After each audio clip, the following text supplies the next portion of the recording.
They say the past never leaves us. In Asia, it lingers, in shadows, in silence, in rooms no one speaks of anymore. Welcome to Ghosts of Asia, where whispers become screams and forgotten places remember you. In a world of neon cities and modern screens, ancient spirits still walk beside us, not as stories, but as consequences. Here we follow haunted footsteps across the forgotten alleys of Tokyo, the cursed villages of rural China, the temples where Thai monks once dared not chant.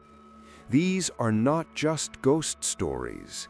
These are memories the living refuse to carry. These are the truths sealed behind doors that no longer exist.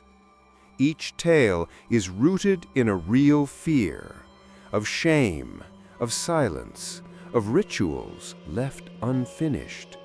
Because in Asia, ghosts do not haunt buildings, they haunt guilt. Tonight, you'll hear one such story. A girl, a door that shouldn't exist, and an apartment that watches you while you sleep. You've been warned. It was too quiet for a city like Tokyo. Aki stood at the edge of the narrow stairwell, cardboard box in hand, as a humid wind swept up from the alley below. It carried the faint metallic scent of old rails and vending machine sugar. Somewhere in the distance, a train wailed, slow and tired, as if dragging its wheels through water. But in this part of Kitaku, tucked behind two shuttered shops and an unlit ramen stand, the silence clung unnaturally. It pressed into the eardrums like cotton soaked in cold breath. Apartment 302. That was the number handwritten on the rusting mailbox, ink bleeding into rust. The landlord had described it as affordable, simple, convenient to the station. He didn't say dark or cold or wrong, not that he needed to.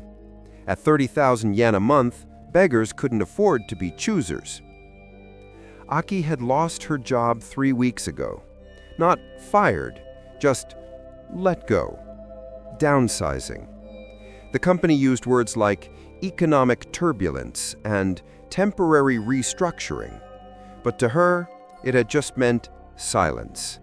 Emails unanswered, meetings disappeared, and finally, a human resources rep who avoided eye contact and said, "We're grateful for your time." So here she was, 25, unemployed, carrying her life up cracked concrete steps into an apartment that smelled faintly of mildew and something she couldn't name, like old tatami straw that had forgotten sunlight. She pushed open the thin metal door of 302. It didn't creak, it groaned, low and reluctant, as if protesting her arrival. The air inside was stale, still. Aki blinked as her eyes adjusted. The unit was small. One room, a half-size kitchen, a toilet that could barely accommodate knees. But it had a window, and the rent was cheap. That was all that mattered. Still, something made her hesitate. The apartment was cold. Not air conditioner cold. No, she hadn't turned anything on. It was summer, late July. But the floor beneath her feet felt like ice. She exhaled and saw the faintest trace of fog curl from her lips. A chill danced along her neck. Odd. She shook it off, placed her box on the wooden floor, and knelt to unpack. Books, her laptop, a mug with a cracked rim. She arranged them methodically, as if by organizing her space, she could reassemble the life that had just unraveled. Behind her, the window overlooked the train tracks. The buildings outside stood like pale, mute witnesses, their curtains drawn even in daylight. The room creaked. Once, then again. She looked up. Nothing. Probably just the building settling. Old buildings did that, didn't they? She told herself this was a beginning, not an end. By the end of the week, the insomnia had returned. It started on the second night. Aki lay in bed, eyes wide open, staring at the yellowed stained ceiling. The noise came at 3:47 a.m., a dragging sound, like a chair scraping slowly across wooden flooring. Back and forth. Again, again. It came directly above her. She sat up, heart ticking a little faster, listened. There it was again. Drag, pause, drag. Someone moving furniture? The next morning, she slipped a note under the upstairs door, room 402. Just a polite neighborly line. Sorry if my arrival disturbed you. Let me know if there's anything you need. When she returned later, the note was gone. No reply. But the noise didn't stop. The next few nights it grew worse. Dragging, then pacing, heavy footsteps, slow, deliberate, like someone rehearsing something painful. At 4:02 a.m. sharp, she would wake with her heart pounding, unsure if it was the sound or something else that had pulled her from sleep. Her body felt damp with sweat. Her phone buzzed once without reason, screen glowing against the darkness. She tried earplugs, music, melatonin. Nothing worked. One humid afternoon, Aki saw the landlord standing in the alley sipping canned coffee by the laundry line. She approached hesitantly. "Excuse me," she began. "Do you know the person living in 402? I think they might be moving furniture at night." The landlord paused mid-sip. 402? "Yes, the room above me." He frowned, then gave a strange, sideways smile, like someone remembering something they'd rather not. "There is no room 402. I mean, there's a door right above me." "There is no fourth floor. 3 floors. That's all this building has ever had." She stared at him. "But I can hear someone," she insisted. "Dragging furniture, walking, every night. It's right above my ceiling." He didn't argue. He just shrugged, as if I was reporting the weather. "I wouldn't worry. Old buildings make noises. Pipes, termites, the usual." And with that, he walked away. That evening, Aki returned home with a fresh set of batteries for her flashlight. She climbed to the top of the stairwell. Floor 3 ended at her unit. The cement landing was empty, just an old vending machine long unplugged, and 2 potted plants struggling to live. But there, above the landing, was something she hadn't noticed before. A metal platform, no railing, just a single square door embedded in the wall, near the ceiling, covered in chipped white paint. It was unmarked, no number, no plaque, and it was slightly ajar. Aki's breath caught in her throat. She lifted the flashlight. The beam flickered, then steadied. Dust motes danced in the air. The door looked like it hadn't been opened in years, but the gap was fresh. A sliver of darkness pulsed behind it. Not empty darkness, dense darkness, alive somehow. She took a step closer. Her hand lifted involuntarily, as if something called from inside. A floorboard creaked behind her. She turned. Nothing. When she turned back, the door was shut. That night she heard it again, dragging. Then footsteps. Then something new. A whisper. Not words, just breath. Just the suggestion of someone trying not to cry. And Aki, in the cold glow of her phone screen, typed out a note for herself, time-stamped at 4:02 a.m. Check if building has rooftop access or old maintenance crawl space. She saved it, set the phone down, and then stared up at the ceiling for a very long time. The next morning, the silence felt suspicious. The kind of silence that wrapped itself too tightly around the skin. No footsteps above, no scraping, just the quiet tick of Aki's wall clock, the occasional rumble of a train somewhere beyond the window, and the low hum of the refrigerator. Aki sat at her tiny dining table, stirring coffee she had no desire to drink. Her phone lay face down, her laptop unopened. Work wasn't coming in. Clients weren't replying. Her bank app showed a number that felt like a countdown. And yet, her thoughts weren't on the future. They were on the door. The one above the third-floor landing. The one the landlord said didn't exist. Around noon, she made up her mind. She grabbed her phone, her keys, and a folding step stool she'd used for her bookshelves and headed into the stairwell. Nobody was around. The hallway lights flickered slightly as she climbed past 301, 302, and 303. She reached the third-floor landing, heart tapping against her ribs. Above her, the metal panel door, set unusually high in the wall, almost unreachable without a ladder. No signage, no number, no handle. She unfolded the step stool beneath it. Aki stood cautiously, rising just high enough to press her palm against the cold surface of the door. It vibrated faintly, as if something inside the wall was humming or breathing. She shivered. She pressed on the edge. Nothing. Then, click! A subtle shift. A whisper of metal sliding against metal. The door opened just an inch, enough to let out a puff of air that smelled like something trapped too long in the dark. Dust, damp paper, the faint acidic tang of old electronics. She lifted her phone and shone the flashlight into the gap. The beam disappeared into darkness. The space beyond didn't look like a room. It looked like a crawl space. A low ceiling, exposed beams, insulation hanging like cobwebs. But something shimmered faintly. Glass? A mirror? No, a piece of plastic, covered in stickers, the kind a student might use to decorate a phone. Her breath caught. She knew that kind of plastic. An old flip phone.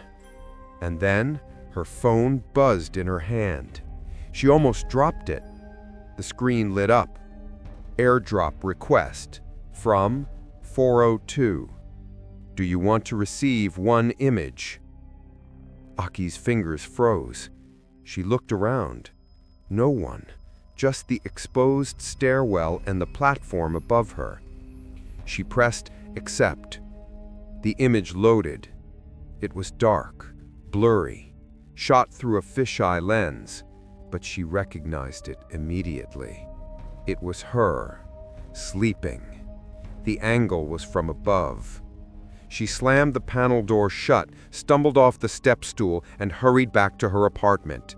Inside, she locked the door, deadbolt, chain, and the sliding security latch. Then she sat on the floor and stared at the image. Her sleeping face, arms curled, blanket pulled to her chin. And just at the corner of the photo, a ceiling vent. Her ceiling. Someone or something was up there, watching. That night, she didn't sleep. Instead, she sat in bed with the lights on, watching the ceiling. 4:02 a.m. Her phone alarm buzzed, even though she hadn't set it. She turned it off and listened. No dragging, no footsteps, no sound at all. But the air grew cold, a slow, creeping cold, like icy fingers dragging themselves across the back of her neck. She turned toward the mirror by the door, and her reflection wasn't hers. It was her body, yes, but she was wearing something else. A school uniform.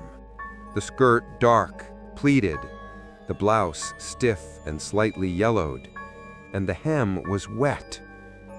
She blinked. The reflection blinked a second later. By morning, the mirror showed her as normal again. She didn't trust it. She covered it with a blanket. The next day, Aki returned to the landlord's office. It was a small room tucked beside the building entrance, filled with keys and curling paper notices. The landlord looked up from his desk with a tired expression. "I need to ask you again," she said, firmer this time. "Is there a room 402? He sighed. "No. But there's a door above the stairwell." He paused. "That space isn't for tenants. It's sealed. Maintenance only." "Then who's using airdrop from 402? Who's walking at night? Who's pacing above my room?" He didn't answer. He just looked at her for a long, uncomfortable moment. Then he said quietly, "You should go home, Miss Aki, and you should forget that door." She leaned in. "What's in there?" He looked away, and then he said something strange. "Guilt doesn't like being disturbed." That evening, the air in her apartment felt heavier than before. Not colder, just thick, like walking through someone else's breath. She tried to work, typed a few emails, deleted them, tried to eat. Everything tasted like metal. Around 11 p.m., the dragging began again, but not above. This time, it came from inside her wall. Aki stood still, heart racing, listening as the sound moved from her kitchen to her bedroom wall, then back again. Then came the knocking, soft, rhythmic, like fingers tapping gently. It stopped. And then from her phone, airdrop from 402. "Do you want to receive one video?" She didn't press accept. She turned the phone off. She unplugged it. She wrapped it in a towel and stuffed it in the fridge. But the knocking kept going. The next morning, she went upstairs again. No step stool this time. She just looked. The panel door above the landing was open, only an inch, exactly like before. And this time, she heard something faint from inside. Not footsteps, not crying. A voice, a whisper, just one word. "Yamate." Stop. The video was waiting for her when she opened the fridge. Her phone buzzed again the moment she lifted it from beneath the towel. Screen lighting up like an eye opening in darkness. The battery was low, despite being fully charged the night before. And there it was. Not an airdrop this time. A saved video in her files. She didn't remember downloading it, didn't remember opening it, but the timestamp read 4:02 a.m. And the sender? The contact name simply said 4:02. The screen flickered. The footage was dim, warped, like it had been filmed through frosted glass. The camera slowly tilted, and Aki's breath caught. It was her again, sleeping. The shot was at an angle from the ceiling, pointing downward.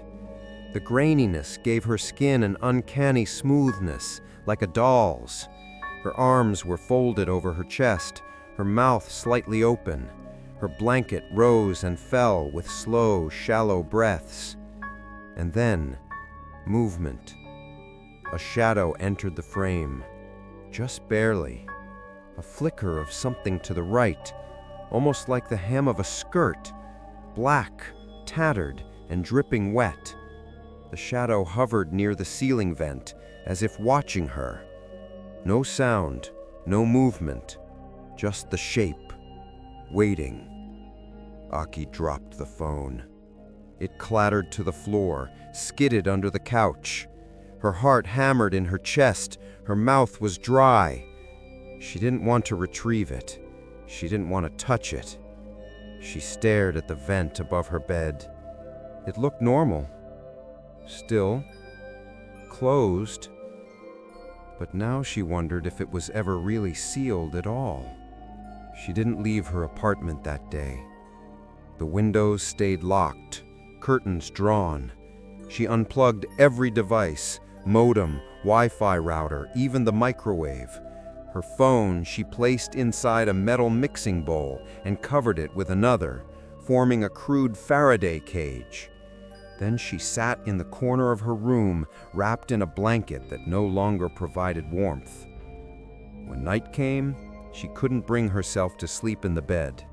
She dragged the futon into the kitchen, far from the ceiling vent.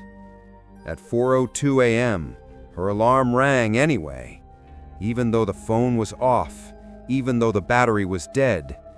And this time, when she looked up, the kitchen mirror had fogged over. There, barely visible, written in the condensation with a trembling finger, "Did you see me?" Aki began researching the building. If she couldn't sleep, she could at least try to understand it. The management company was small, nearly impossible to reach, but the local ward office kept old property records. She filed a request under the pretense of checking safety compliance. The documents arrived the next afternoon. The building, Kobayashi Heights, was originally constructed in 1981, not as apartments, but as a student dormitory. Back then it housed mostly female students attending a nearby university. The building had 4 floors when it opened.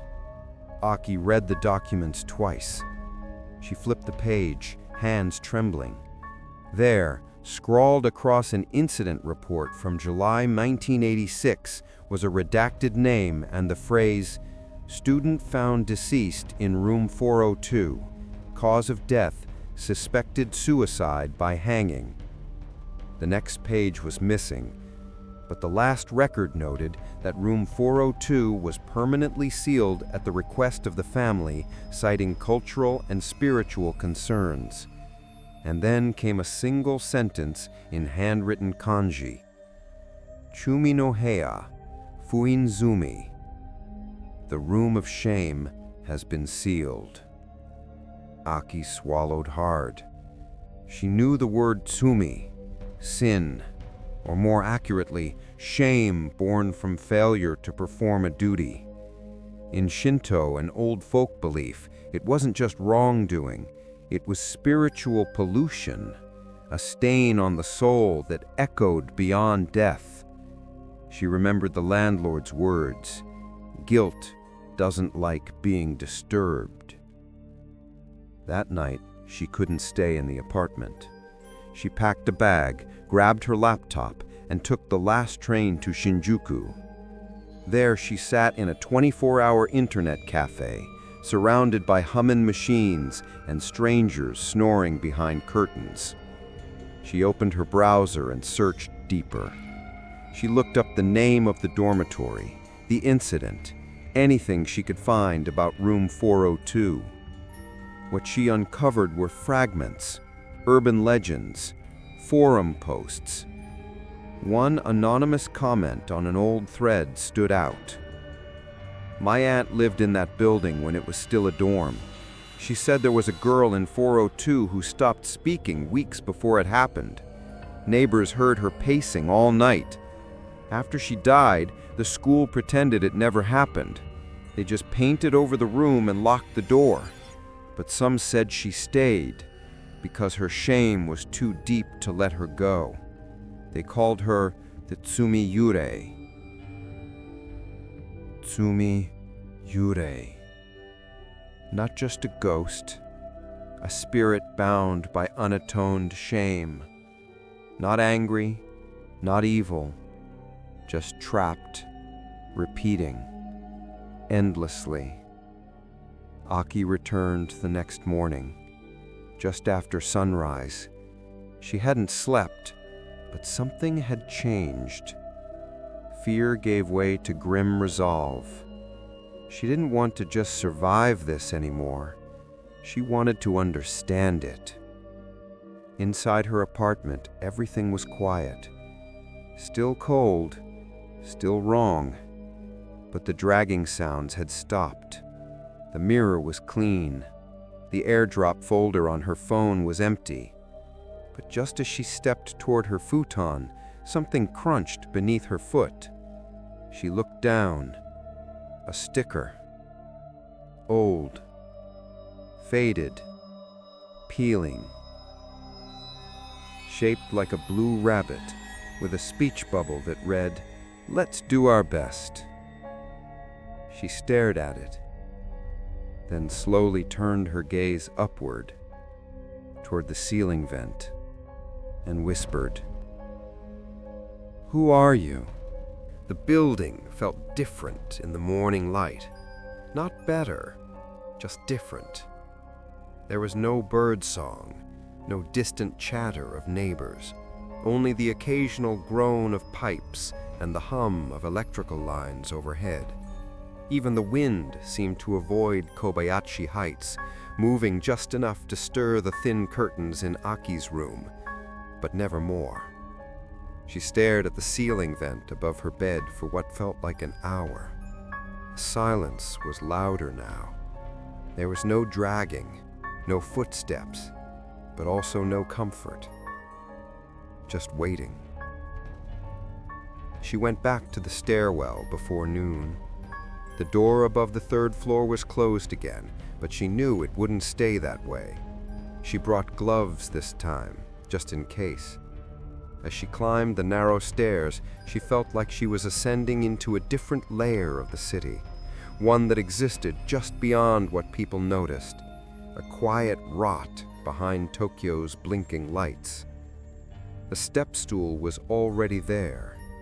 She hadn't left it. Aki froze halfway up the stairs. Someone or something had moved it into place. The message was clear. Come up. She stood in front of the unmarked door. The metal looked older than she remembered, scratched, dented, as though something had clawed at it over the years in long, slow arcs. She reached for the edge. It opened easily, too easily. The space beyond smelled like old paper and mold. Her phone's flashlight cut a narrow tunnel through the dust, revealing warped wooden beams, broken tiles, and boxes caked in decades of grime. There were no lights, no switches, only wires dangling from the ceiling like veins cut mid-surgery. And the air was cold. Not a breeze, just a presence. She pulled herself inside, crawling forward on hands and knees. The creak beneath her, the door stayed open behind her. Inside, the space widened slightly. Not a room, more like a sealed attic corridor built between the third-floor ceiling and what had once been the fourth floor.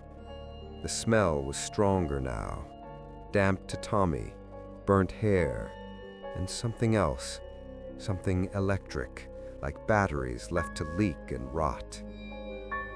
Then she saw them. Flip phones. Dozens of them. Old models from the early 2000s, lined neatly along the edge of the crawl space wall. All closed, all dead, except one. It was glowing. She crawled closer, heart hammering. The screen blinked. New video received. Play. Her fingers hovered. Then, almost involuntarily, she pressed yes. The video began in total darkness, then static, then a distorted image formed, the view from a ceiling corner, a room, hers, Apartment 302. Aki, asleep again. But this time, she was murmuring, whispering, "Gomen nasai, gomen nasai." She didn't remember saying it, didn't remember dreaming it. In the video, something moved just outside the camera's reach. A figure, barely visible, emerged from the shadows.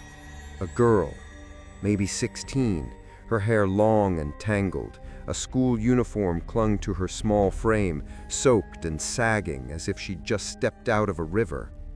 Her eyes were wide, empty, unblinking.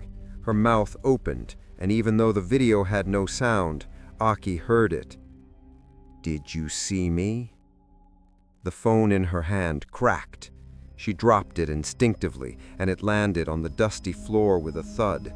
Behind her, the door slammed shut. Darkness swallowed the crawl space. Her flashlight flickered, then died. She was alone, or she should have been. Then came the breath, right next to her ear. A long, wet inhale. And then, "Don't tell." She scrambled toward the door, dragging her knees across splinters and dirt. Her fingers fumbled at the seam. She pushed. The door opened. Just an inch. Enough for light to spill in, pale and sickly, from the hallway below. She shoved it open and fell out of the crawl space, collapsing on the landing, gasping like someone rescued from drowning. The stairwell was empty, but behind her, inside the crawl space, something moved. Not footsteps, not crawling, swinging. Wooden beams creaked with a slow pendulum rhythm, back and forth and back again. She didn't go back inside the crawl space that day, or the day after. Instead, she taped the door shut from the outside, layer after layer of duct tape, until it looked like an amateur crime scene. But that night, at 4:02 a.m., she was awoken by the sound of peeling tape, one strip at a time, slow, deliberate. She went outside the next morning. For the first time in days, Tokyo buzzed like a normal city. Cars, trains, the smell of hot noodles and fried oil, salarymen hurrying, children laughing. It felt surreal, like she was watching a movie that no longer belonged to her. She bought incense from a small shrine tucked between two office buildings. The woman at the counter asked if she wanted a blessing.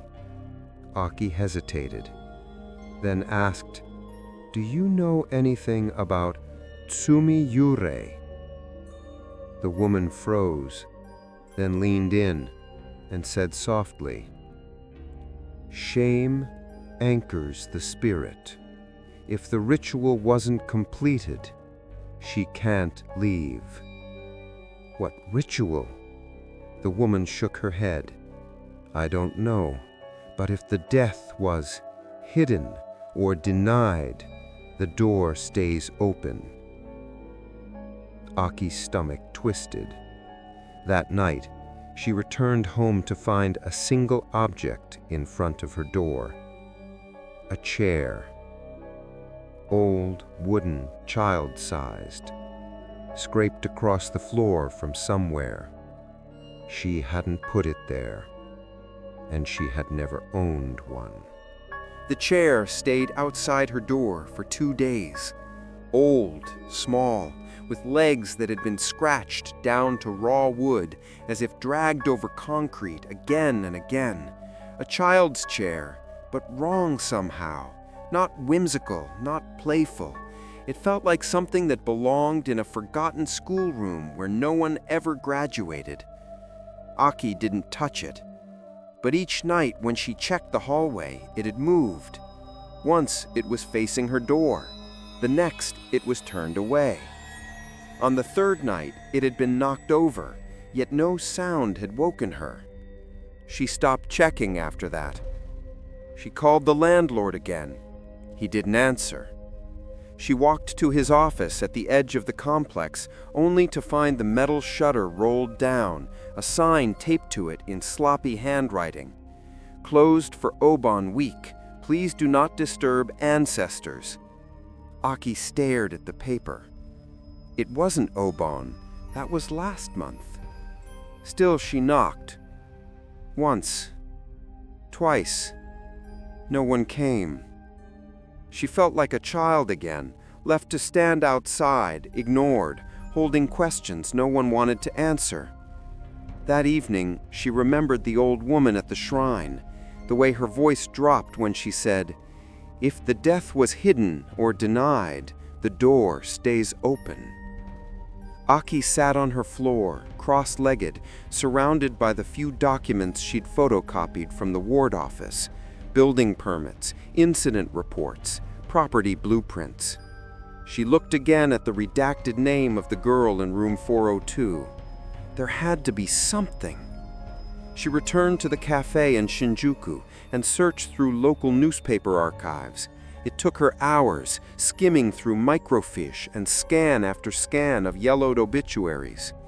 And then she found it. A 2-sentence column from July 1986, tucked beneath a recipe for sweet soy chicken.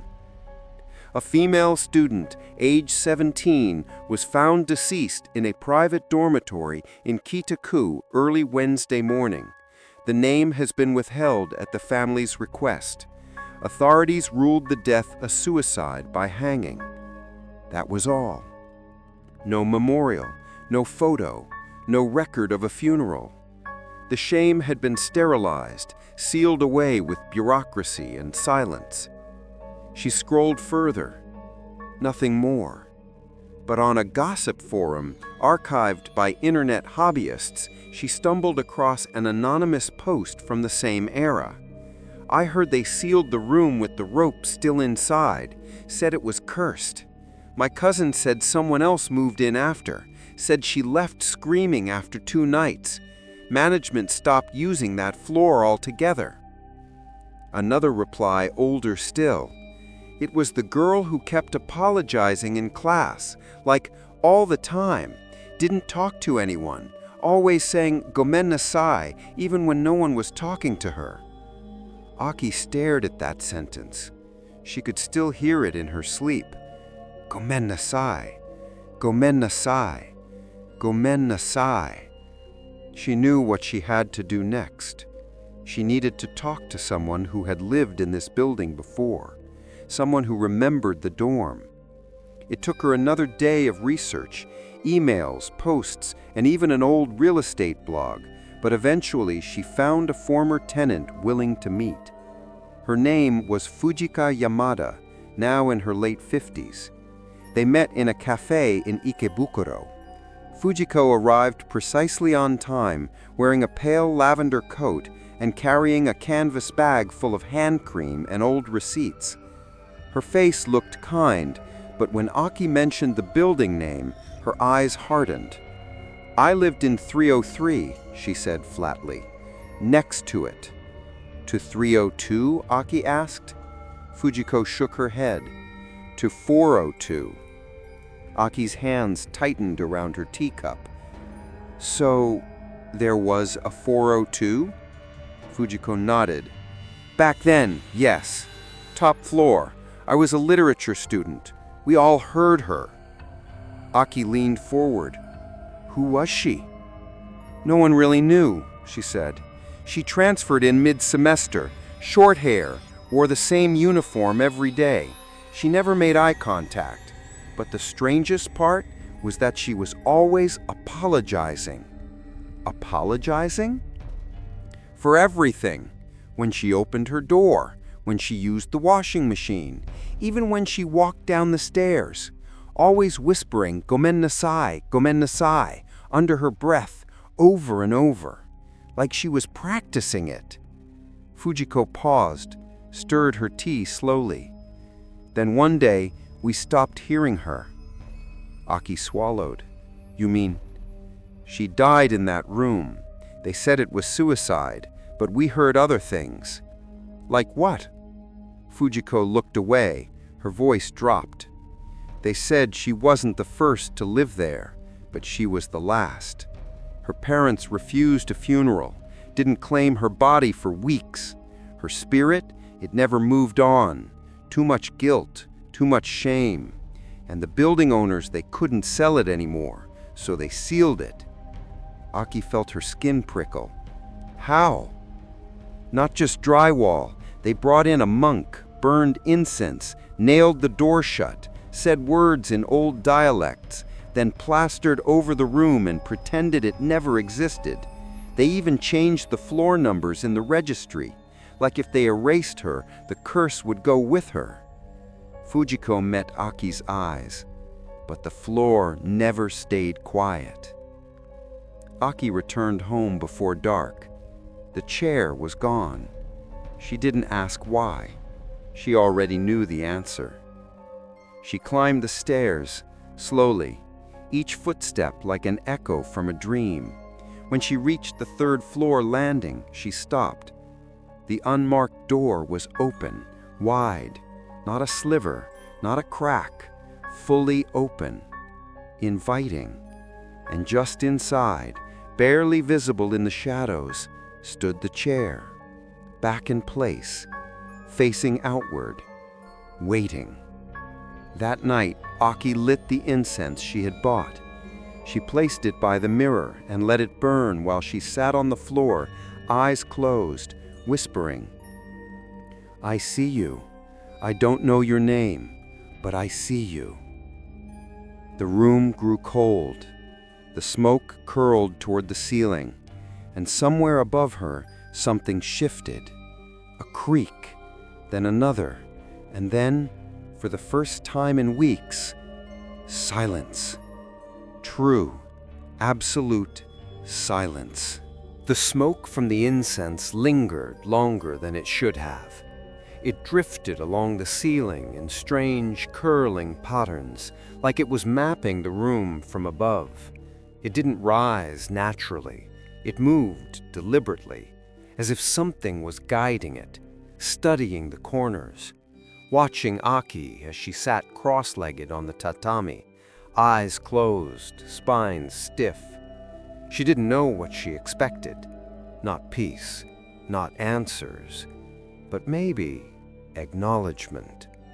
For weeks she had felt like a trespasser in her own home, and now, as the incense thinned into nothing, the air no longer felt heavy with threat. It felt heavy with grief. The next morning, Aki opened her laptop and typed a single phrase, "Tsumi yūrei, tsumi yūrei." The search results weren't numerous. This wasn't a spirit you found in ghost tours or horror movies. It wasn't a vengeful Anryo, not a terrifying Kuchisake Onna or yūrei and white. A tsumi yūrei was different. It wasn't born from rage. It was born from shame. Specifically, unatoned shame, the kind of guilt that attaches itself to the soul like wet fabric and weighs it down until the body dies, but the apology lives on. According to folk belief, the tsumi yūrei is not loud. It doesn't scream. It doesn't chase. It repeats. It paces. It apologizes.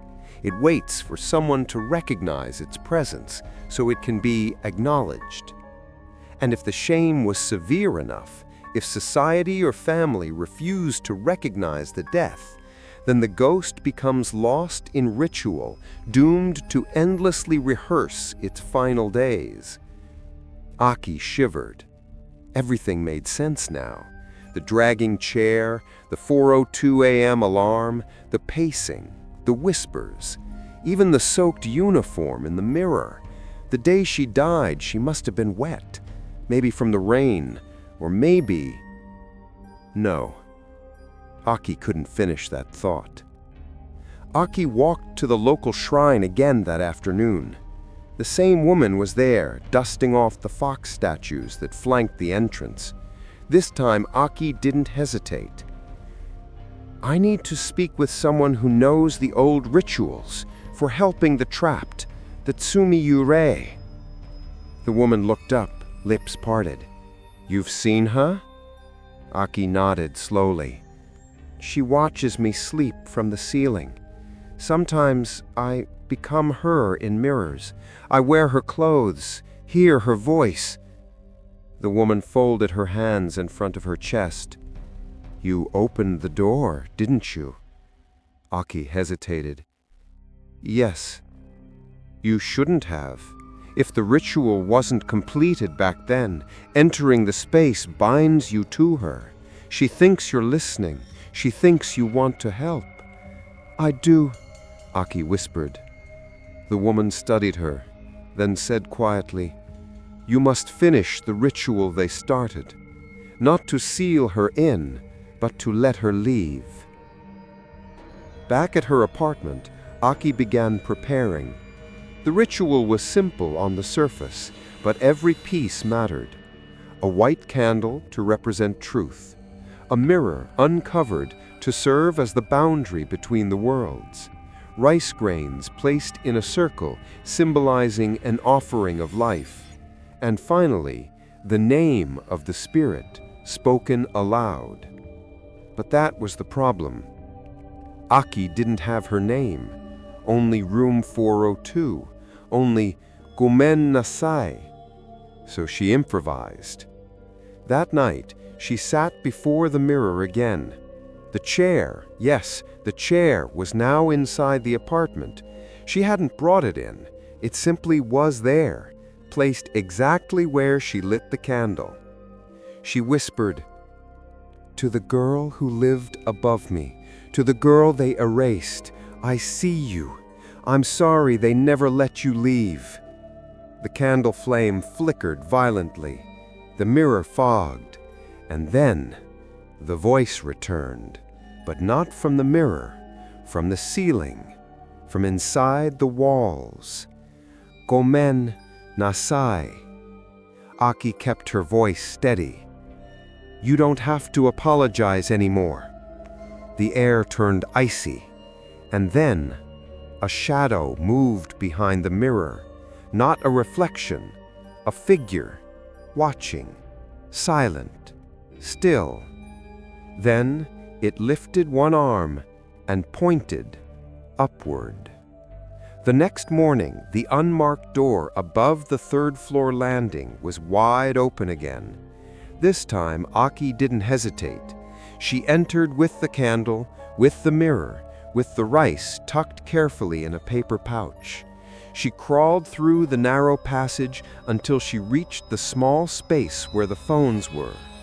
Now there were more, not just flip phones, smartphones, tablets, a camcorder, all arranged in a half circle, all pointing at the center of the crawl space. And in that center, something hung from the rafters. Not a rope, a uniform, soaked, still dripping, still swaying.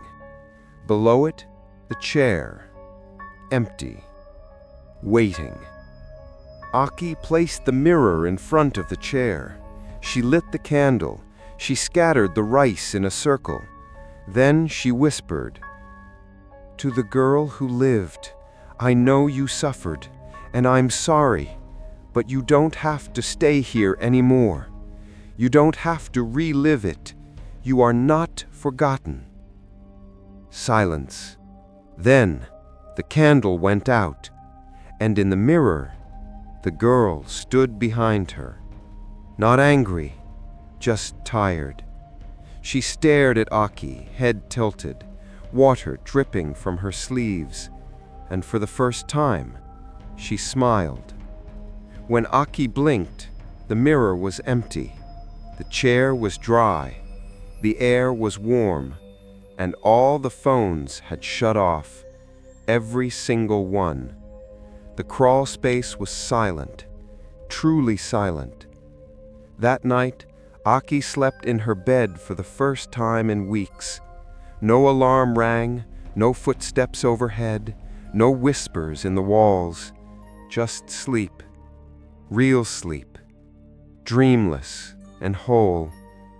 But just before sunrise, as the sky turned pale outside her window, she rolled onto her side and saw, tucked neatly under her pillow, one final sticker.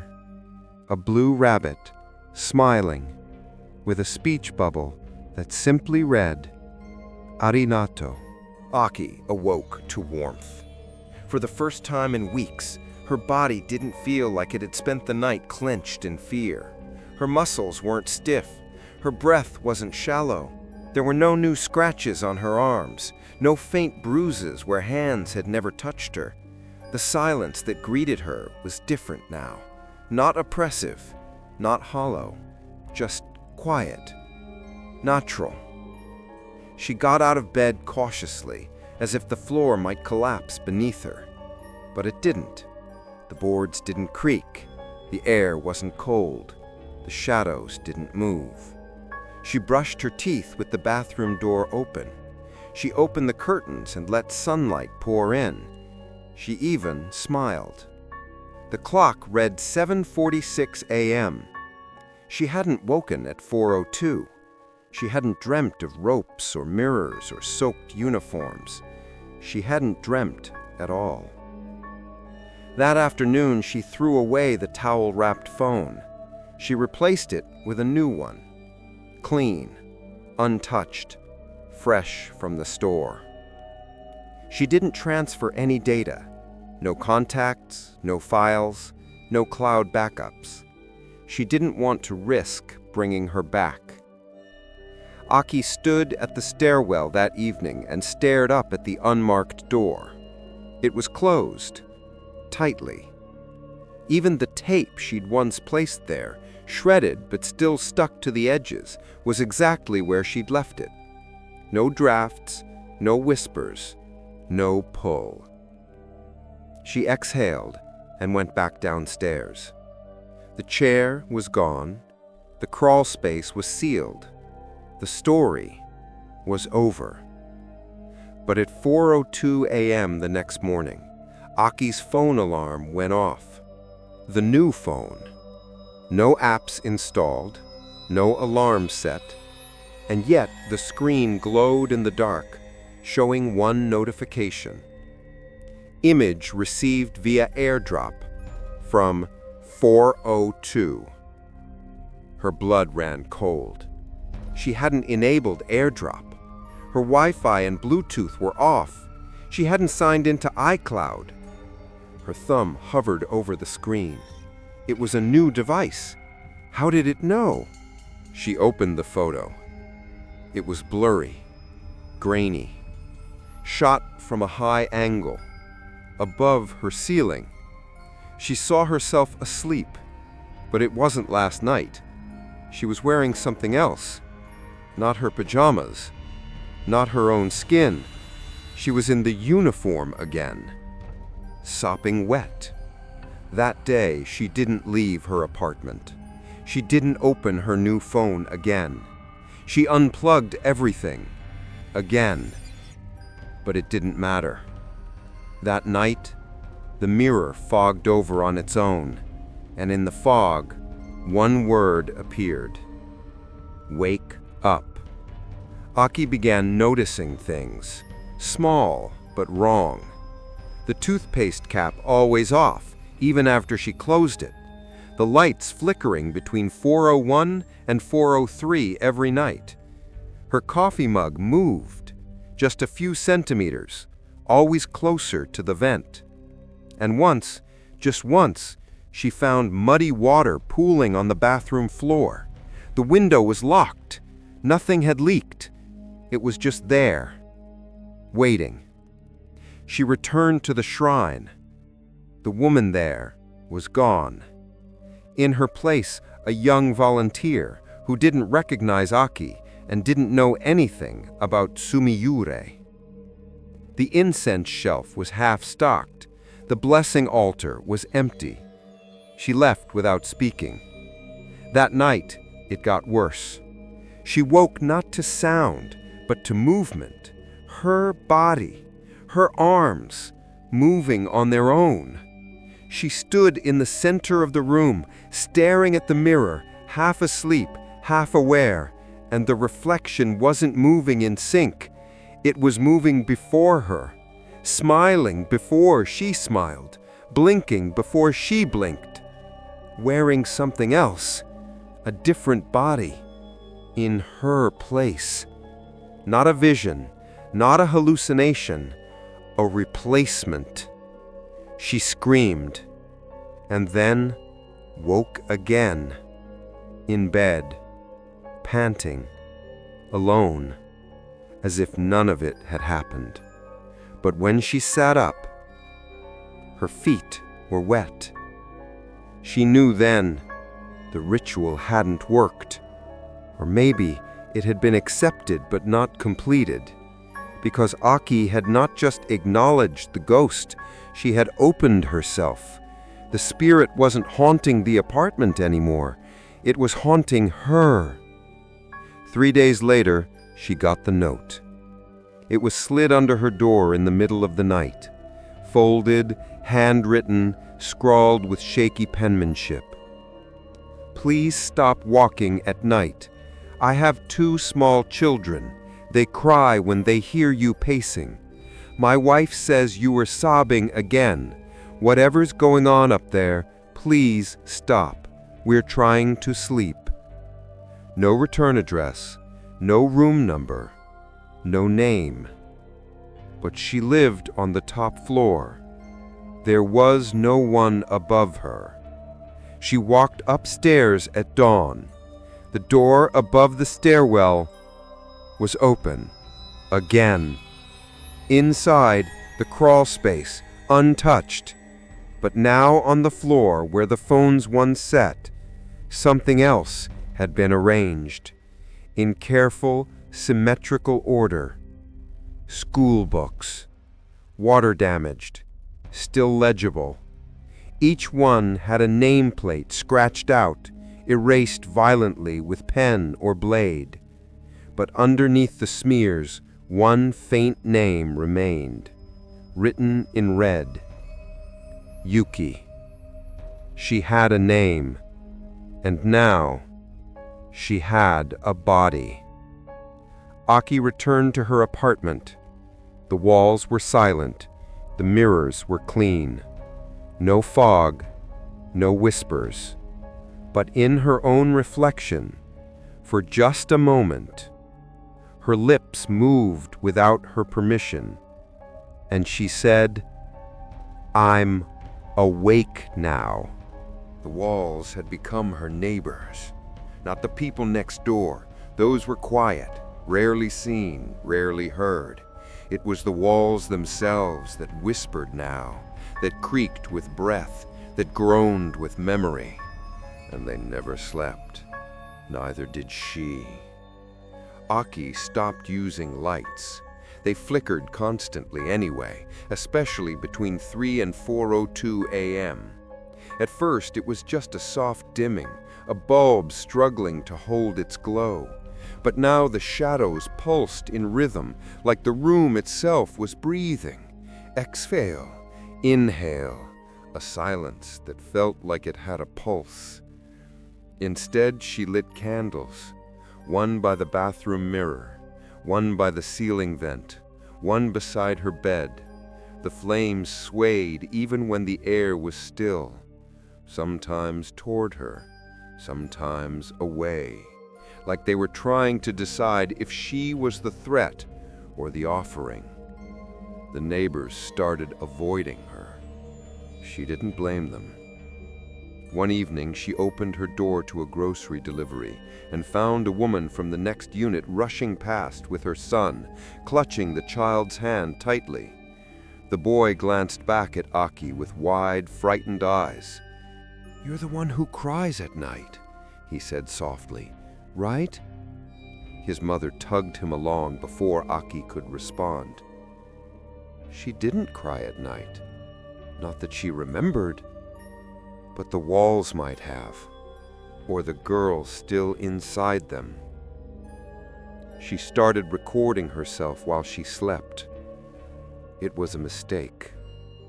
The first 2 nights were uneventful, just tossing, turning, muffled trains in the distance, the soft ticking of her wall clock. But now, on the 3rd night, she played the video and watched herself sit up at exactly 4:02 a.m. Her eyes were closed, but her mouth was moving, repeating the same 2 words over and over. Gomen Nasai, Gomen Nasai, Gomen Nasai. Just like the girl, just like Yuki.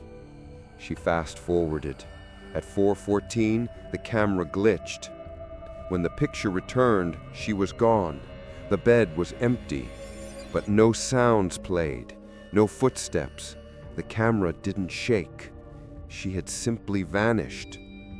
Then, at 4:32 a.m., she reappeared, soaked, hair clinging to her face, uniform drenched. Even though she never left her apartment, even though she didn't own that uniform. The next morning, her feet were muddy, her sheets damp.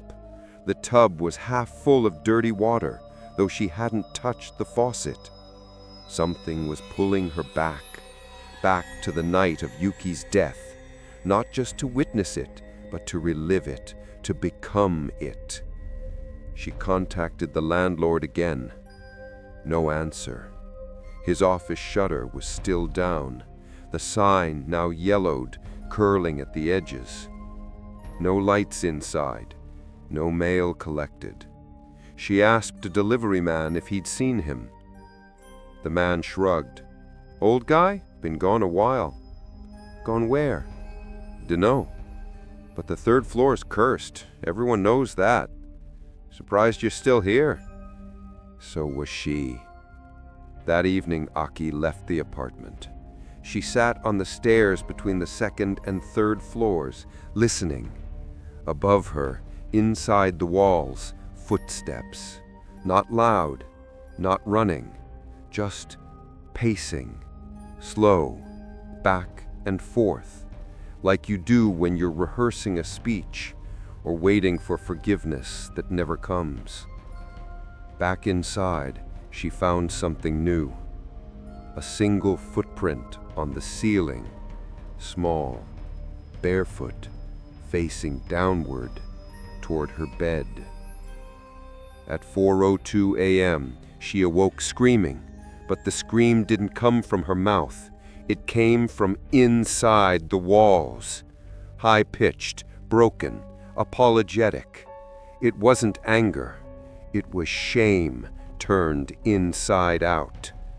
She ran to the hallway, barefoot and shaking, and pounded on the nearest door. The tenant opened just a crack. Aki's voice trembled. "Did you hear that?" The woman looked at her, blank and pale. "You mean the sobbing?" "Yes, it wasn't me."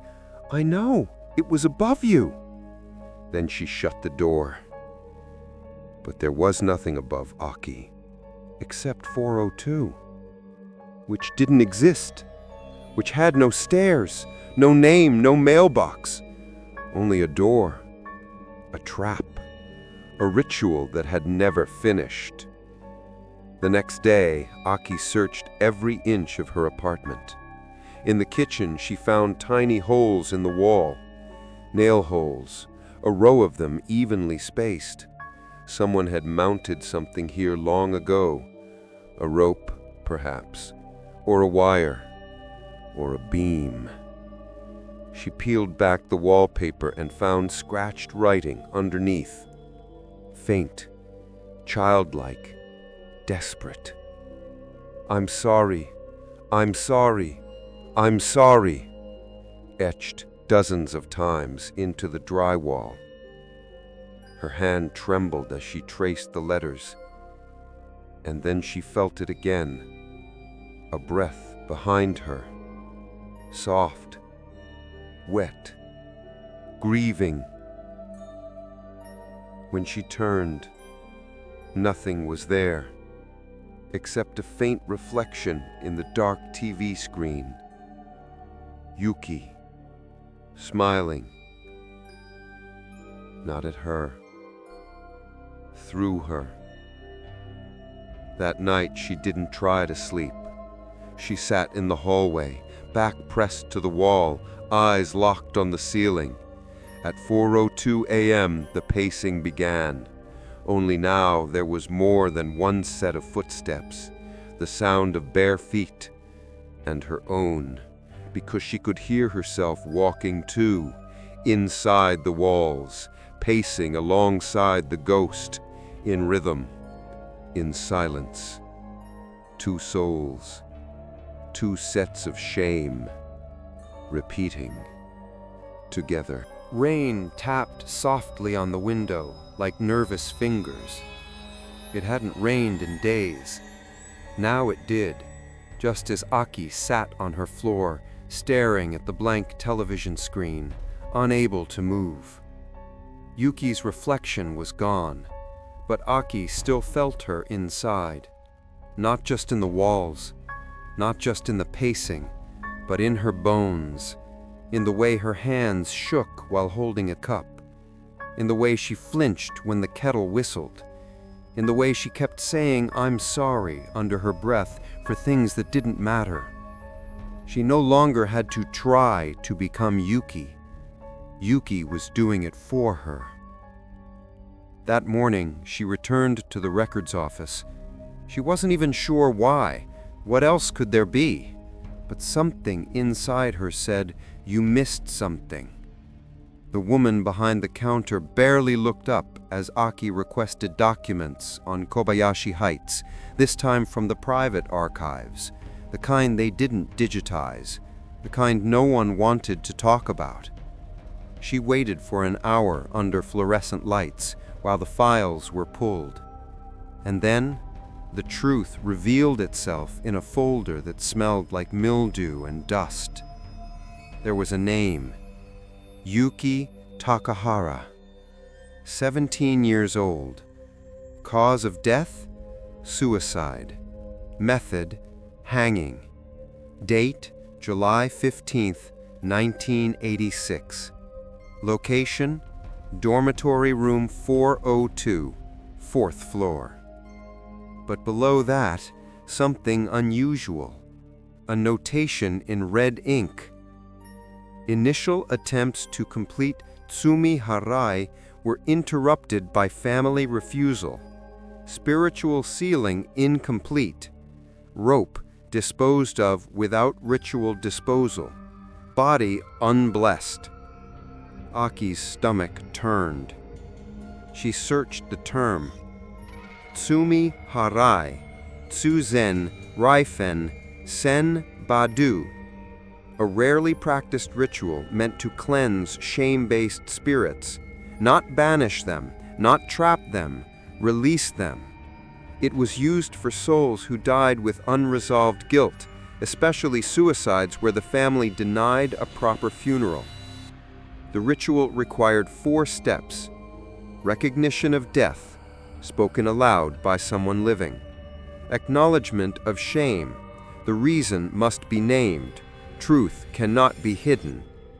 Ritual apology, not from the spirit, but from those who abandoned her. Ritual offering and release. A symbolic item must be given, something that ties the spirit to the world, and then destroyed with prayers. Aki exhaled shakily. They never finished the ritual. They sealed the room, but not the grief.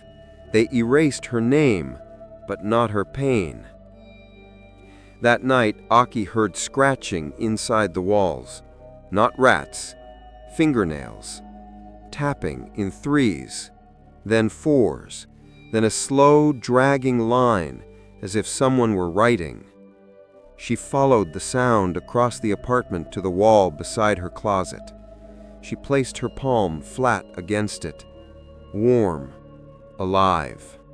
And then she whispered, "Yuki Takahara, I know your name now. I know how you died. I know they refused to say it. I won't." The tapping stopped, and the wall exhaled. The next morning, a knock came at her door. Not from inside, not from the ceiling, a real knock, a human one. She opened the door to find a woman, elderly, wrapped in layers of gray, holding a small umbrella despite the clear skies. Her eyes were tired, haunted, familiar. "You're the one in 302, she said. Aki nodded slowly. "Yes?" The woman glanced down the hallway. "I used to live here when I was younger." She hesitated. "My sister died upstairs." Aki's mouth dried. "Yuki?" The woman's face tightened. "She was 17. The family blamed her. We weren't allowed to speak her name. I was told to forget her. But she visits me in dreams sometimes, still wet, still whispering sorry." She looked up. "I saw your message on the forum. I know you've seen her." Aki nodded. "I want to help you finish it. Help her stop." They performed the ritual that night, together. Two strangers, connected only by a grief that refused to be buried. They set the 4 elements in place. Recognition. Aki lit the candle and said her name aloud. "Yuki Takahara died in this place. I remember her." Acknowledgement. Her sister stepped forward, weeping. "You died alone. We didn't speak for you. We were ashamed of your shame, and we should never have been." Apology. Together they kneeled and whispered, "We're sorry, we're sorry, we're sorry." Not for Yuki, for the silence they kept. Offering and release. Aki removed the sticker from under her pillow, the last trace. She placed it in a dish and lit it. It curled, smoked, and turned to ash. As the flame died, the room grew warm. Not hot, not cold, but soft. And in the candlelight, just before it flickered out, they saw her. Not hanging, not crying, just standing, smiling. And behind her, the door to room 402, open. For her. This time to leave, not to haunt. Aki didn't cry. Neither did the sister. They just stood in the quiet, hand in hand, as the smoke rose and the air settled.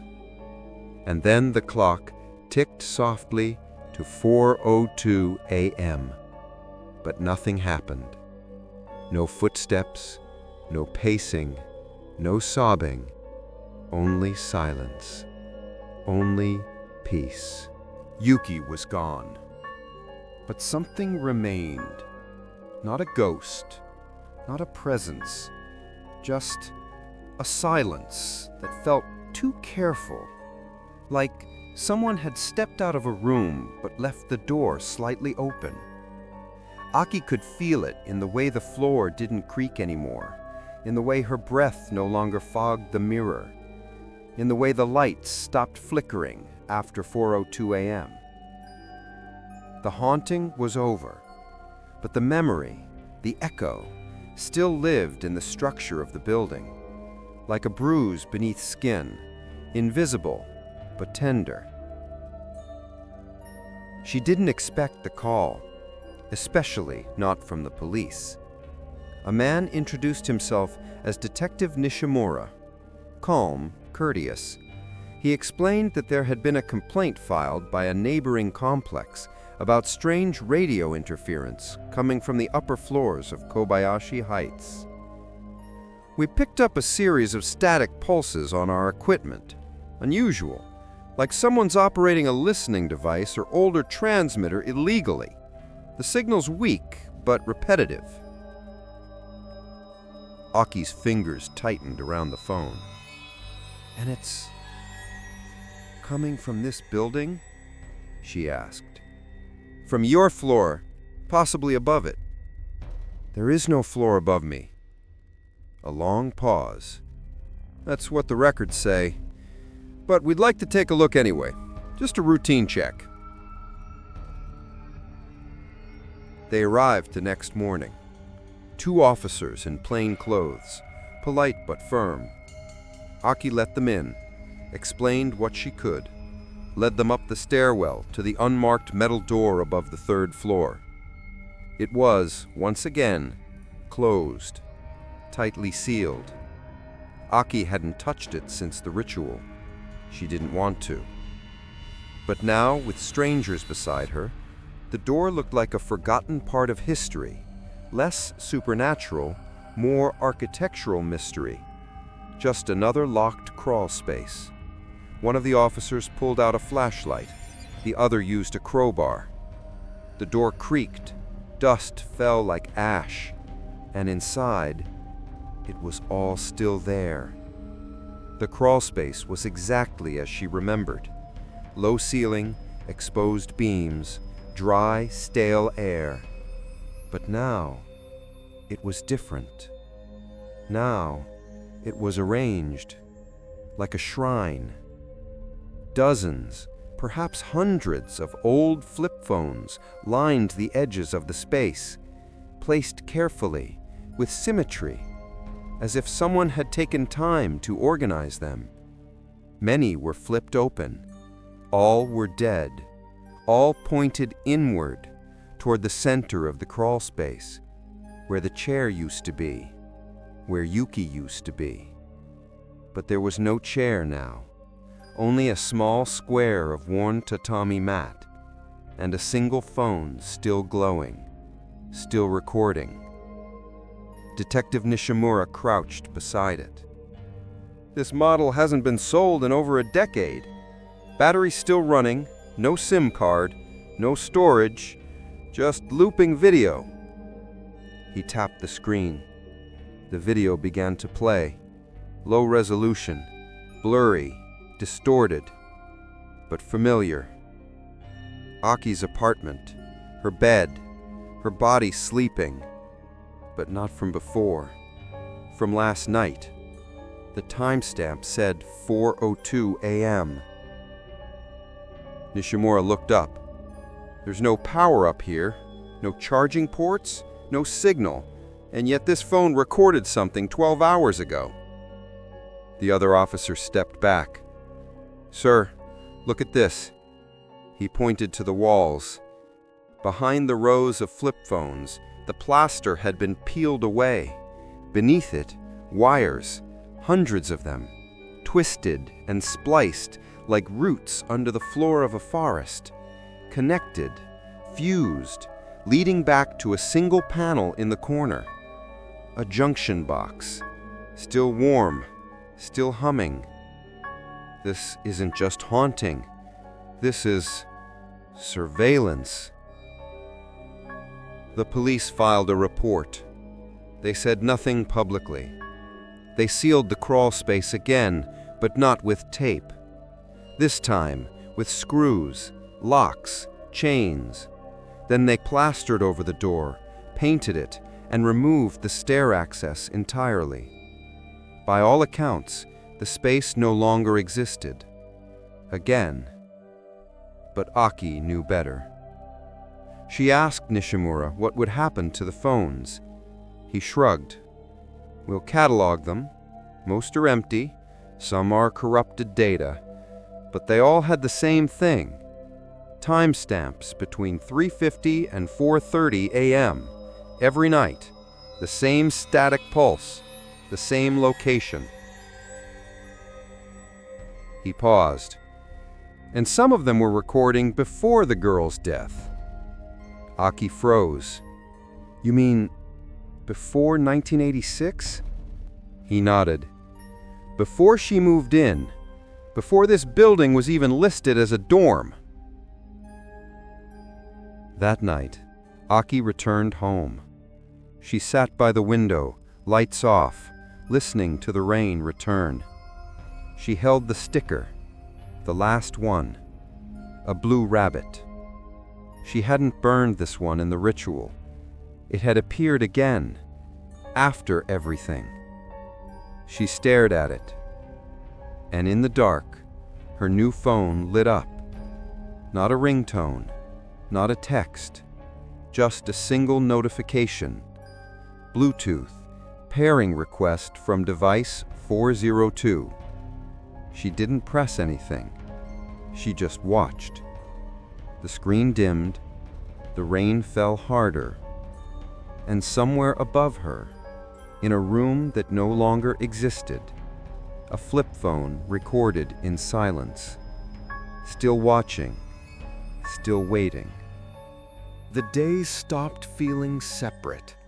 They bled together like watercolor on rice paper, soft around the edges, indistinct, always fading back to gray. Aki no longer knew what day it was. She stopped checking. She stopped leaving the apartment. She stopped calling anyone. The only voices she heard were the ones inside the walls, and her own whispering "Gomen nasai" in her sleep. It began with the dreams. She was walking through a school hallway, but the floorboards were soft and swollen, like they'd been soaked for days. Her shoes squeaked with every step, except they weren't her shoes. They were brown loafers, schoolgirl shoes. Her skirt clung to her legs, heavy, wet. And all the classroom doors were open, but no one was inside. No teachers, no students, just rows of empty desks, and somewhere, echoing in the distance, "Yuki-chan, you forgot again, didn't you?" She turned to run, and the hallway was gone, replaced by rope, taut, swinging, tied to nowhere. She woke up soaked in sweat, or maybe not sweat. The mattress beneath her was damp. The smell of old water filled the room. She checked the ceiling. No leak. The faucet? Off. The window? Closed. She peeled off her blanket and screamed. Her legs were bare, but the fabric on the floor beside her, wet, dark, and pleated, was unmistakable. A schoolgirl skirt. She hadn't worn one in years, and she had never owned one like this. Later that morning, she stood in front of the mirror brushing her teeth. She looked up, and the reflection blinked before she did. It wasn't lag. It wasn't illusion. The girl in the mirror was ahead of her. She moved with confidence, with rhythm, like she'd done this before. And then she tilted her head, smiled, and mouthed something silently. Aki wiped the condensation from the mirror. She mouthed again. 4 syllables. "I am Yuki." The possession wasn't violent. It was subtle, slow, kind. A girl who had never been heard, who now borrowed Aki's body not to haunt, but to live, to be remembered, to walk, to cry, to breathe. At night, Aki would wake up on the floor with her knees bruised from kneeling. The scent of incense clung to her clothes, even though she hadn't lit any. And always the same whispered apology on her lips. "Gomen nasai, I didn't mean to fail." She tried writing, tried journaling to anchor herself. But each time she opened the notebook, her handwriting changed. It became smaller, slanted, girlish, familiar. She flipped the page and found words she hadn't written. "They laughed when I spoke. They laughed when I stayed quiet. They laughed when I cried. So I learned how to disappear." One night she finally asked aloud, "What do you want from me?"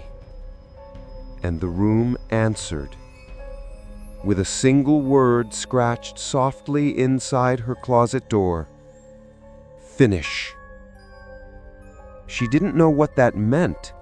Hadn't she finished it already?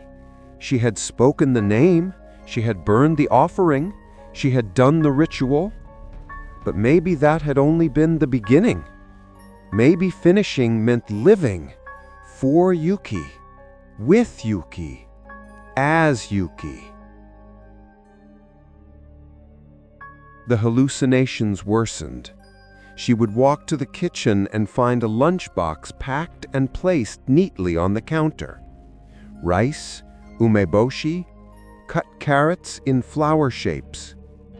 Childish, careful, forgotten. In the bathroom, she'd find a school bag slumped against the wall. Inside, notebooks filled with red markings and the same phrase scrawled across the cover. Try harder. Then came the voice. Not hers, not whispering anymore. Clear, young, standing behind her when she opened the fridge. They said I wasn't trying, but I was trying. I was always trying. One night, Aki sat in bed and reached for her phone. She didn't recognize the wallpaper. It was a photo of a riverbank, gray, empty, littered with fallen cherry petals, the kind of photo a lonely teenager might take on her way home from cram school. It was time-stamped July 13th, 1986. 2 days before Yuki died. That's when she understood.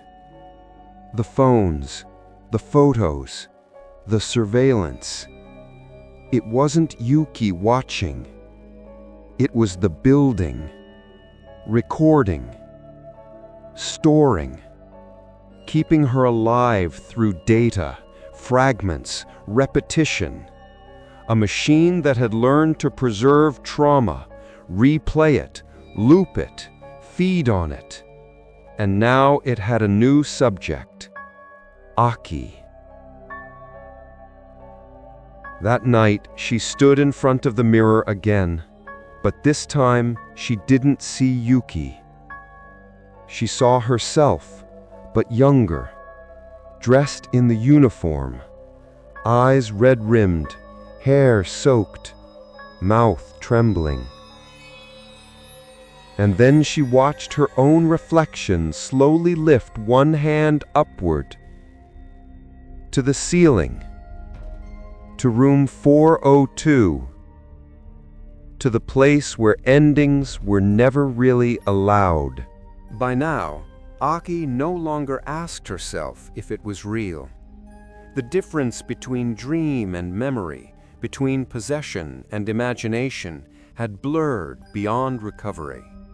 All that mattered was what repeated, what returned, what refused to stay dead. And everything kept returning. The mirror was never quiet anymore. It didn't fog with steam. It fogged with breath. Sometimes, when she brushed her hair, the reflection would lag, but only her face. Her hand moved normally, but her eyes would linger a second behind, as if they didn't quite want to follow her body anymore. And sometimes, when she stood in front of it long enough, the girl in the glass would turn around, even when Aki didn't. She received the first video on a Thursday. Even though her new phone had AirDrop disabled, even though Bluetooth was off, even though she had never connected it to the internet, it simply appeared in her gallery, untitled, no metadata, just a grainy video. She opened it and immediately wished she hadn't. The footage was from inside room 402. She had never recorded it. She had never even brought her phone into the crawl space. But there it was. The familiar tight ceiling, the hanging wires, the dust that moved like breath in stale air. And the chair, still there, but this time occupied. A girl sat in it, facing away from the camera. Her soaked uniform clung to her spine. Her shoulders shook. She was crying. But the sound wasn't what Aki expected. It wasn't a child sobbing. It was her own voice, on loop. "I'm sorry. I'm sorry. I'm sorry. I'm sorry." Then the camera began to move. It tilted, rattled, and slowly it started to rise. Not walking, not handheld, but lifted, like something was pulling it toward the ceiling, toward the beams, toward where the rope had once hung. The girl in the chair didn't move, but just as the camera reached the top of the frame, she whispered something, and it wasn't Aki's voice anymore. "Trade with me." The video ended. Aki stared at the screen. Her thumb trembled. And then the phone's wallpaper changed again. This time it wasn't a photo. It was a recording. A still image of her bed from above, shot at night, time-stamped 4:02 a.m. Her body lay curled on the futon, but she wasn't alone. A shadow stood in the corner of the frame, wearing a soaked uniform, looking down at her, watching, waiting. She screamed, threw the phone across the room. It didn't break. It didn't even flicker. When she picked it up, a new file had appeared. Audio message, 402.mp3. She pressed play, and for the first few seconds, all she heard was static. Then water dripping. Then pacing, soft, deliberate, slow. And finally, a voice. Not Yuki's, hers, whispering words she didn't remember speaking. "I think I'm starting to like it here." That night, she dreamed of stairs, endless, narrow stairs leading upward through a school building that never ended. Each landing had the same door, room 402. And each time she opened it, she found herself entering from the other side, caught in a loop, never escaping. By the third door, she was no longer afraid. By the fifth, she began to feel like she belonged. By the seventh, she forgot she was Aki.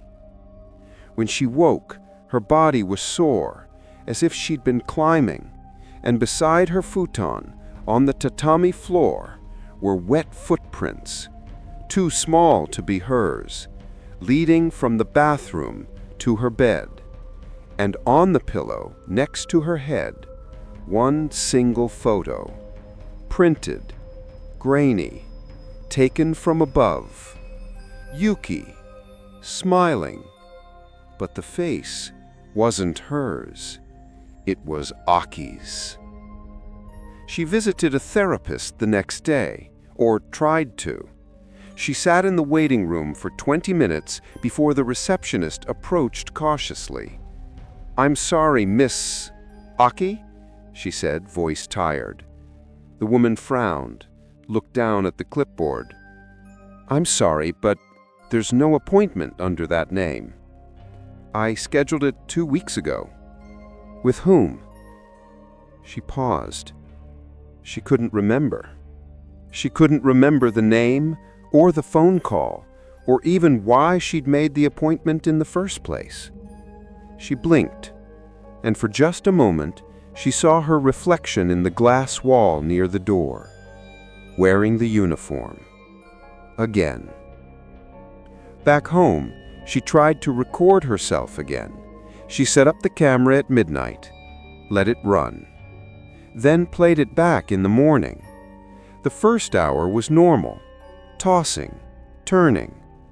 Then at 4:02 a.m., her eyes snapped open. She sat up and began to speak, clearly, without hesitation. They covered the door, but they didn't erase the stairs. You just have to know where to step. Her head tilted to the side, as if listening. There's a crack behind the mirror. Push. You'll find the rest. She got up, walked out of frame. When she returned, she was holding something, a small, spiral notebook. She placed it on the floor, then lay back down, still, until morning. Aki paused the video, stared at the spot where the notebook had appeared. She walked to that part of the floor, lifted the edge of the tatami, and found it, just like in the video. Small, molded, labeled in faded ink, YT. She opened the first page. It wasn't a diary. It wasn't homework. It was a confession. A record of failing grades, of loneliness, of hiding bruises from home, of a growing fear that her life was collapsing in silence. They told me not to embarrass the family. They said if I didn't improve, I'd be nothing. I think I already am. Page after page, a spiral of grief and shame, until the final line.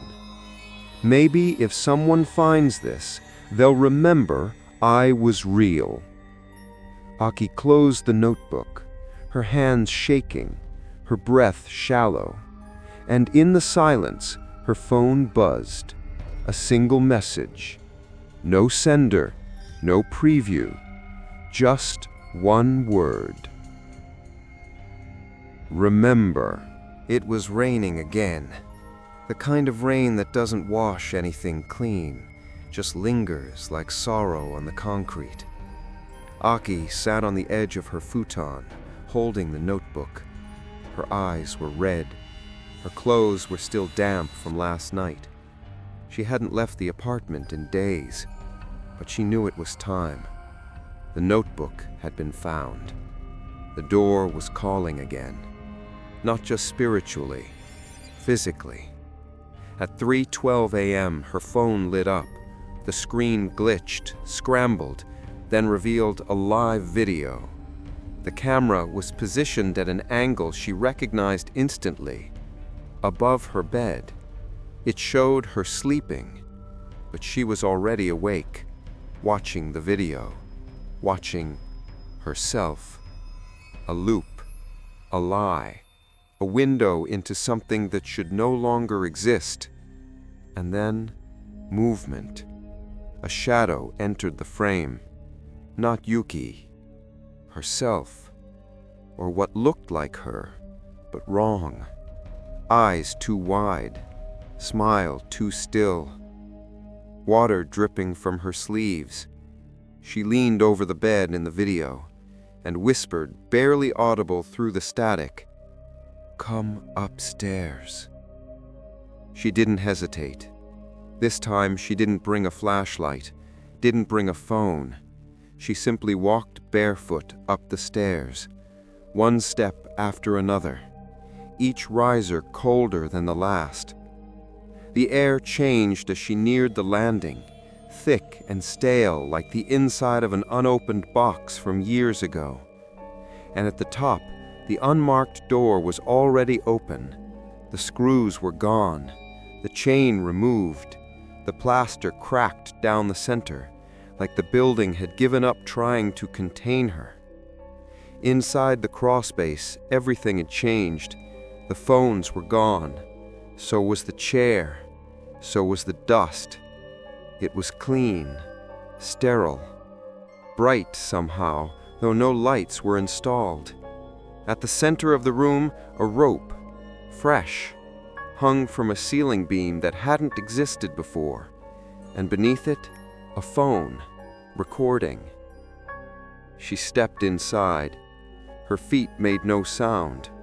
The floor was warmer than it should have been, like breath, like flesh. She approached the rope. It didn't swing, didn't move, just hung there, waiting. Beside it, the phone's screen glowed faintly with a red dot. Recording. Aki knelt beside it. She didn't know why. She didn't plan to, but her knees folded under her like muscle memory. And then the room began to shift. The walls expanded. The ceiling rose. She was no longer in the crawl space. She was in room 402, as it once was. Tatami perfectly laid, a desk near the window, a school uniform folded on the bed, a single calendar on the wall. July 1886, the 15th circled in red ink, and above it, written in trembling kanji, "Today I disappear quietly." She turned. Yuki stood near the door, still soaked, still 17, but her expression had changed. No longer pleading, no longer empty. Now she looked calm, resolved. Aki opened her mouth to speak, but Yuki raised a hand. "I never wanted to haunt you. I just wanted someone to see me, to say I was here, that I wasn't a stain on a name, that I didn't die for nothing." Aki swallowed hard. "I see you." Yuki's eyes shimmered. "And do you know what I see?" she whispered. Aki shook her head. "You came here thinking you were broken, thinking this was just a place to hide. But shame recognizes shame." Silence. Then, "You weren't just haunted. You were waiting to be found too." Aki's knees buckled. Tears burned her eyes. She wasn't just a vessel. She was a mirror. Yuki stepped back into the shadows. The rune darkened, flickered, collapsed into itself. And suddenly, Aki was alone, back in the crawl space, back on her knees. The rope, gone. The phone, gone. Just silence. And then, screams, real ones, downstairs, outside. She rushed out. Police cars surrounded the building, flashing red against wet asphalt, officers yelling, neighbors huddled in coats and umbrellas. A man in uniform turned to her. "You're Aki?" She nodded. His face was pale. There was a complaint, crying sounds, movement in the walls. We forced the crawl space open." "I already went in," she said softly. He stared at her. "No, not that one. The other one." Her heart stopped. "There's another?" He nodded. "Above the ceiling, a false attic. We didn't know it existed until one of the support beams collapsed during the rain." He swallowed. "And inside, we found something." They showed her the footage later, from a body cam. The space was narrow, angular, just like the crawl space, but worse. Wired with old monitors, rusted batteries, antennas, and in the far corner, a makeshift altar. Rope, flip phones, a chair, and something else. Dozens of uniforms, hung neatly, all the same style, all soaking wet, all labeled inside the collar. Takahara Yuki. And in the center of it all, taped to the wall, a page from a notebook. One line repeated 20 times. "I'm sorry I was born." One of the officers turned to her during questioning, asked gently, "Do you know who lived in 302 before you?" Aki opened her mouth, stopped, because suddenly she couldn't remember. Not clearly, not names, not voices, just pacing, just apologies, just a girl in the mirror, looking back, looking down. And then the officer asked one final question. "Miss Aki, what's your full name?" She hesitated, eyes wide, voice faint, and for just a moment, she couldn't answer. The building changed owners that fall. The name was updated in small white letters on the rusted mailbox plaque. Kawabe Heights. A quiet attempt to sever the past from what remained. A fresh coat of paint hid the water damage. The old, unmarked door was plastered over entirely. The crawl space was bolted shut. The landlord retired. The tenants rotated out, quietly and without ceremony. Room 302 was listed again online. No one mentioned its history. A university student named Haruka moved in that winter. She was 23, studying design, grateful to find anything that close to the city center for so little money. When she toured the unit, it was clean, empty, cheap. She didn't ask why. She didn't care. She needed space. And the walls, though old, were quiet. At first. The room had a strange shape, though. The dimensions didn't match the blueprint. There was a stretch of wall by the closet that sounded hollow when she tapped it, just once. She didn't think much of it. Old buildings were full of quirks. She decorated quickly. Fairy lights, sketchbooks stacked neatly on the shelf, a coffee mug by the windowsill. She took mirror selfies her first night and captioned them, "Starting fresh, room 302, coffee." But in one of the photos, one she didn't notice until days later, there was a shape in the mirror. Not a person, just a blur of something darker than the rest of the frame. Just a place where light refused to go. The first strange thing was the alarm. Her phone rang at 4:02 a.m., loud, even though no alarm had been set. She sat up groggily, silenced it, and went back to sleep. It happened again the next night, and again after that. She checked every setting, factory reset the phone.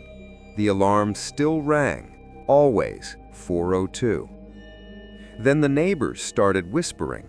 A woman in 301 mentioned hearing footsteps above her room.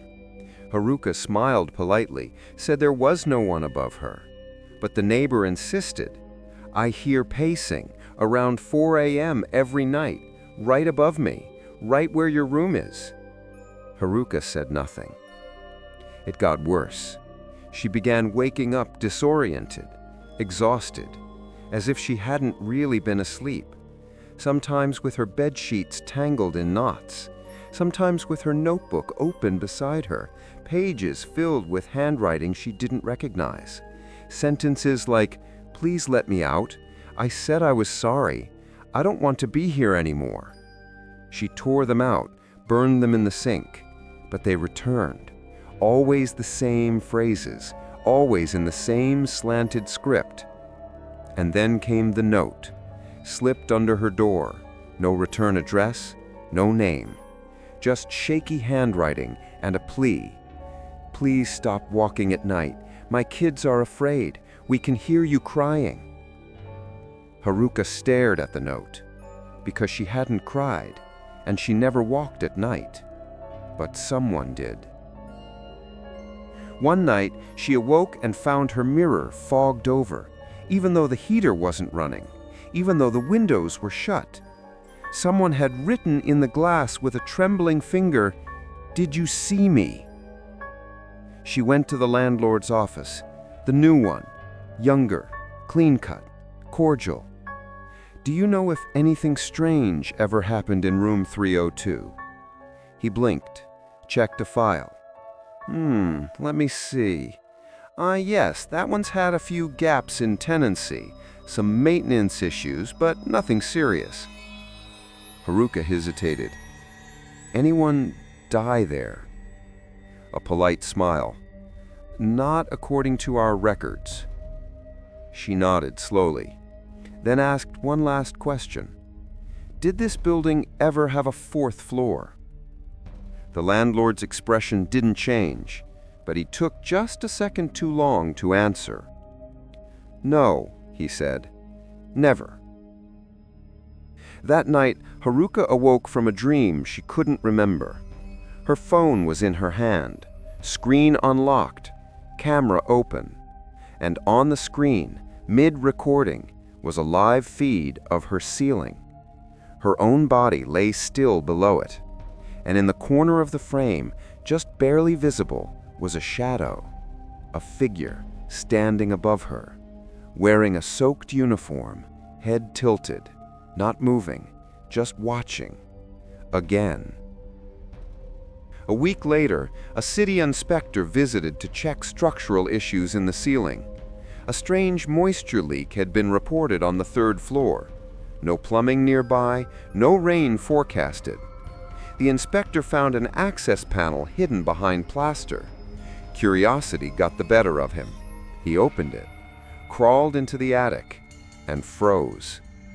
Inside, dozens of old flip phones, still recording, still pointed downward, all aimed at the same spot, the floor of room 302. In the center, they found a chair, a broken rope, a small pile of notebooks, and nothing else. The inspector called the landlord. The landlord called the police. The police questioned the tenant, Haruka, but when they knocked, no one answered. The unit was locked from the inside. The lights were off, the water cold, no movement, no sign of struggle, only a phone left behind on the bed, its screen still unlocked, a single video open, shot from above, from the ceiling, timestamp 4:02 a.m. The figure in the bed wasn't Haruka, or maybe it was. The face was blurred, but smiling, and above her, just out of frame, the faint outline of a girl in a uniform, watching, again. When the police asked the landlord about the history of the apartment, he shook his head. He said, "No one's lived in 302 since last year, but there's always someone applying." And late that night, while the unit sat dark and empty, a phone buzzed on the windowsill. Its screen lit up. An airdrop request appeared from a device labeled 402. "Do you want to receive one image?"